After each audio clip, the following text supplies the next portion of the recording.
The first time a WCK warrior saw a human sitting at the back of the transport, he assumed it was out of fear. That assumption was the last mistake he ever made. The transport was standard for diplomatic summits, rows of sturdy seats bolted to, the floor designed to hold even the largest species. The towering reptilian warlords occupied the front, their hulking frames shifting impatiently. Behind them sat the Gari, their thick-shelled carapaces scraping against the interior with every movement. The Zola, tall and spindly with too many joints, claimed the midsection, their sharp, clicking language filling the space. And at the very back, slouched and relaxed as if they had not a care in the universe, were the humans. Garel, a Ver veteran, of 100 wars, was annoyed. No, he was insulted. Humanity had only been part of the galactic concord for a few decades, yet they carried themselves as if they knew something the older species didn't. Always in the back, always watching. Always so frustratingly casual, it reeked of weakness. He turned his head slightly, his crimson eyes narrowing. "Is it cowardice that keeps you there, human?" Sergeant Nolan, the human in question, exhaled through his nose. "Just habit," he said simply, offering no further explanation. Garel curled his lip. "I have seen prey act as you do, keeping to the edges, avoiding the strong." He flexed his claws against his seat's metal armrest. "But you are supposed to be warriors, are you not?" Nolan smirked. "You don't seem to know much about us." The Zola near the center hissed with amusement. The Drari, who had little patience for words, merely watched. Garel's jaw clenched, but before he could respond, the transport jolted to a stop. The doors at the front hissed open, revealing the dark expanse of the docking bay. The summit was to take place on neutral ground, an orbital station positioned at the center of known space, meant for peacekeeping. But something was wrong. The lights flickered. A thick silence stretched across the bay. Then came the sound. Metal twisted and screamed under immense pressure. Garel rose, as did the other Ver, their instincts sharpened by years of war. "An ambush," he growled. The first explosion hit before anyone could react. The shockwave sent bodies flying. Seats ripped from their bolts. Garel was thrown forward, slamming into the opposite wall. Pain exploded through him, but before he could register it fully, a second explosion rocked the transport. The Ver scrambled to recover, but the assault was relentless. A third explosion tore open the side of the vehicle, exposing them to the docking bay, where dozens of attackers swarmed in. They weren't just pirates. They moved with precision, their weapons cutting through even Drari armor. Plasma fire filled the air. The Ver, though built for war, were caught off guard. Garel roared, swiping at the nearest assailant, his claws tearing through the attacker's suit. But there were too many. He turned, expecting to see the humans cowering in the back. But what he saw instead made his breath catch. Nolan wasn't there anymore. Neither were his men. Then the lights failed entirely.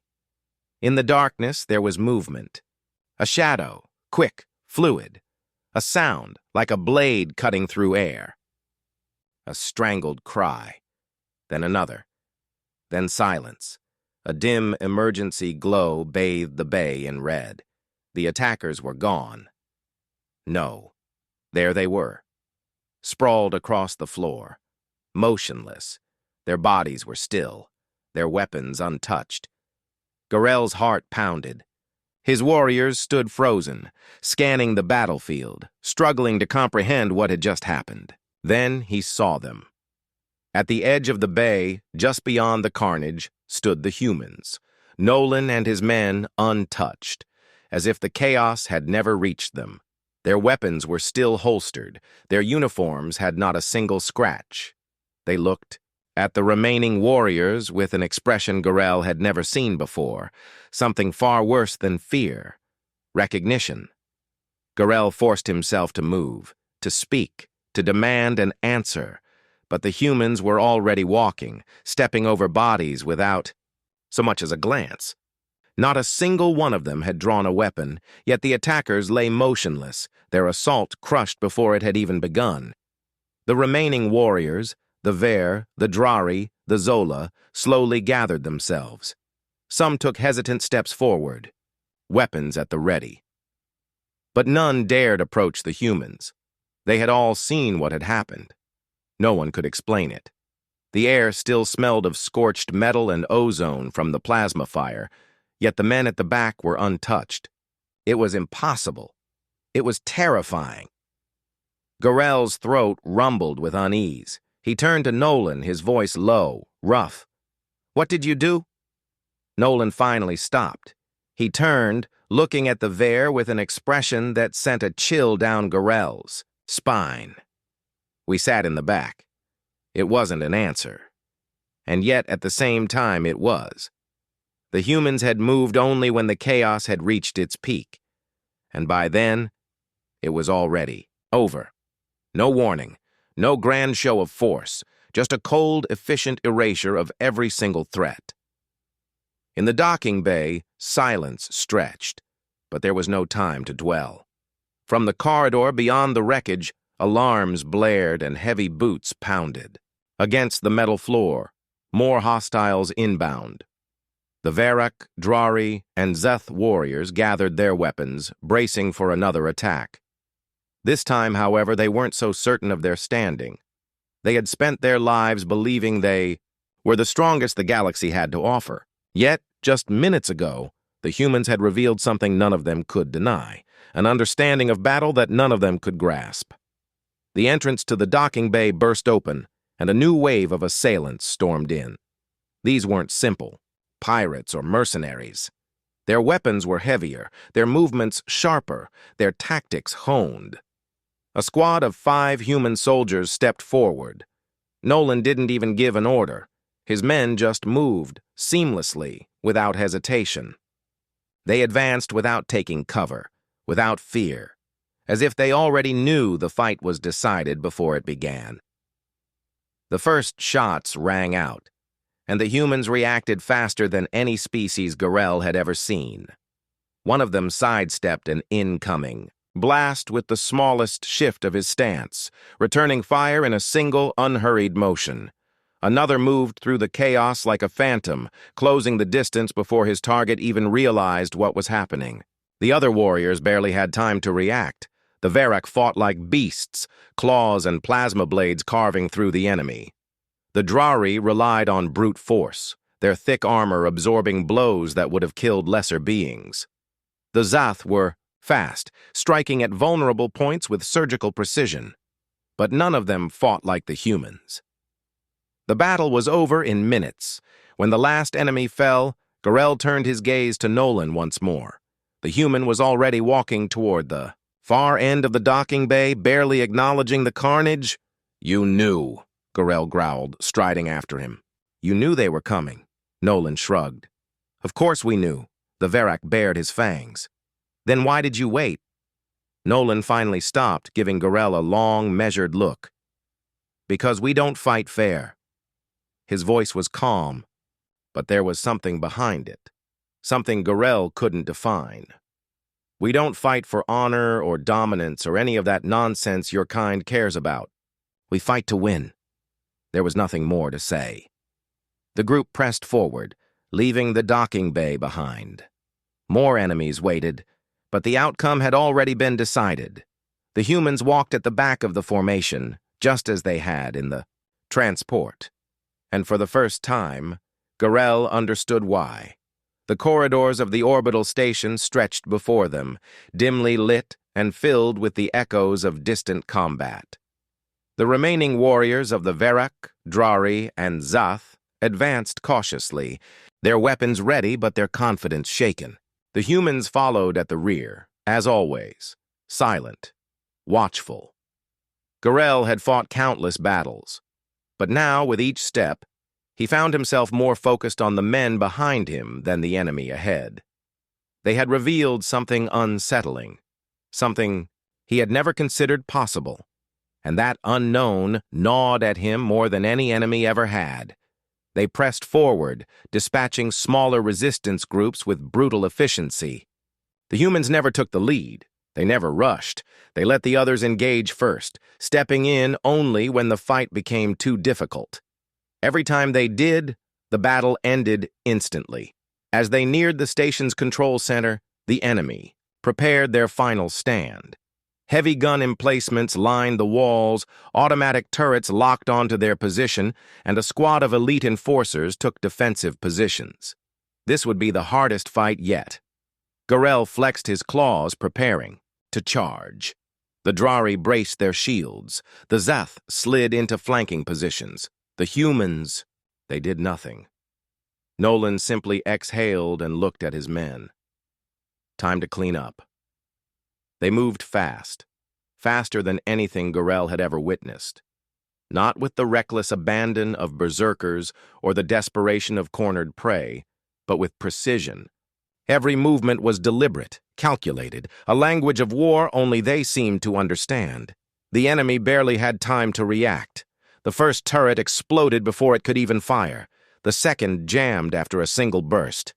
One of Nolan's men disappeared into the shadows, and a moment later, half the defenders crumpled, their throats silently slit.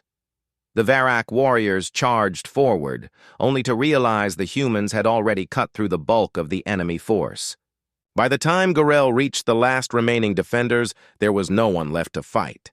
The battle had ended before it even began. The control center doors hissed open. Inside, a high-ranking enemy officer stood, weapon drawn, face contorted in desperation. "Stop!" the officer shouted. "You don't understand!" Nolan raised a single hand. The officer hesitated. Too late. A single shot rang out. The officer collapsed, his weapon clattering uselessly to the floor. Silence filled the room. The battle was over. The mission was complete. Garval turned to Nolan, his throat tight with words he never thought he'd say. You fight differently." Nolan met his gaze, his expression unreadable. "We fight to win." The Brank warrior clenched his jaw. He had spent his life believing his people were the pinnacle of strength, the masters of combat. And yet, here, they stood, alive, not because of their might, but because the humans had chosen to let them survive. As they made their way back to the transport, Garval fell into step beside Nolan. "Tell me the truth," he said. "Why do you always sit in the back?" Nolan smirked. "Because that's where the survivors are." For the first time in his life, Garval had no response. The war was over, but the consequences of what had been witnessed would ripple across the galaxy for generations to come. The battle at the orbital station had not only secured a diplomatic victory, but had shattered the perception of humanity in the eyes of the most powerful species in known space. The V, the Drari, and the Zoloth had always believed themselves to be the apex warriors of their time. They had measured strength in brute force, honor in direct combat, and victory in the number of bodies left behind. The humans had rewritten those definitions in a single night. As the survivors returned to their respective fleets, the uneasy silence among the warriors said more than words ever could. The V, once boisterous and eager to recount their deeds, now spoke in hushed tones. The Drari, who had prided themselves on their impenetrable defenses, had seen enemies crumble before the humans even needed to fire a shot. The Zoloth, masters of strategy and precision, had watched an even greater calculation unfold before them, one they could not yet understand. Garval sat alone in his quarters, replaying the battle in his mind. Every tactic, every movement, every decision the humans had made. They had been patient, calculating, always waiting for the right moment. It was not the strength of their weapons, nor the efficiency of their strikes that unsettled him. It was the way they had known exactly how the fight would play out before it had even begun. A message pinged on his personal console. It was a summons from the Brank High Council. Of course, they would want answers. He did not have them. The humans had returned to their fleet without celebration, without a single boast or claim of dominance. They had simply completed their mission and left. That more than anything disturbed him. Warriors fought for glory. Conquerors fought for power. But the humans, they fought for something else entirely. The transport to the High Council chamber was silent. Garval walked past rows of Elder Vic, their expressions unreadable. They had all seen the reports. They had all heard the whispers. Humanity had changed. The battlefield forever. The High Chancellor, an ancient warrior scarred from centuries of conflict, watched him approach. "We have read your report," he said. "We have spoken with the Drari and Zith leadership. Tell us, Garval, do you believe humanity is a threat?" The question hung in the air. Garval's claws flexed at his sides. A part of him wanted to say yes. A part of him wanted to warn them, to tell them that the humans were unlike anything they had ever faced. But he had seen something else, that night, something far more dangerous than their efficiency in battle. "They are not a threat," he said finally. "They are a warning." The council chamber fell into a heavy silence. The Chancellor's eyes narrowed. "Explain." Garval took a breath. "The humans fight as if they have already seen the end of the war. They do not seek conquest, nor do they revel in combat. They fight with purpose, with finality. It is not about power or pride for them. It is survival." The Chancellor leaned forward. "And what does that mean for us?" Garval met his gaze. "It means that if we ever force them into a war, they will end it before we realize it has begun." The chamber remained, silent long after he had spoken. Across the galaxy, similar discussions were taking place. The Drari war councils debated their fortifications, wondering if their defenses would mean anything against a species that needed no fortresses to win. The Zoloth strategists attempted to predict human battle patterns, only to find that their calculations led them to a single inevitable conclusion: unpredictability. Humanity had done something no species had ever accomplished before. They had not conquered, nor had they threatened. They had simply shown the others the truth. The strongest species in the galaxy now knew what it truly meant to fight a human, and none of them would ever be the same again.